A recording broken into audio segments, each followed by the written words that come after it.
Hello and welcome to Honest Art Talks. I am Michael Carini and today I want to give you a couple quick tips on color mixing because I'm a big fan of color theory, so let's dive right into the color.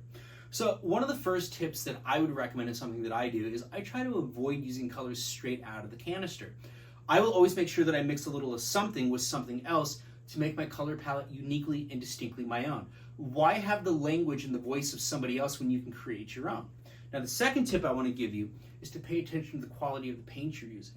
A lot of people will use student grade pigments and say, well, I don't have the resources or the money to get better quality paint. And although I understand that, what I will tell you is that student grade paints are oftentimes filled with a lot of fillers and low pigment quality. So a lot of times a smaller quantity of a better quality paint will actually go further than the larger quantity of the inferior paint.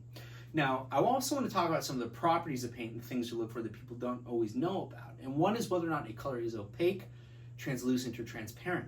Now, opaque means that it's going to have full coverage, you shouldn't be able to see through it. Translucent is going to mean that a little bit of light passes through it, you can kind of see through it, but not completely and in varying degrees. And then transparent generally means that you can completely see through it. Now, transparent colors are great for washes, glazes, techniques of that nature.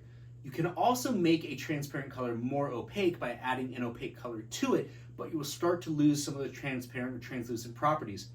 And the same thing goes on the opposite end of the spectrum. You can make an opaque color less opaque or more transparent by adding a transparent or translucent color to it, but you start to lose some of those properties.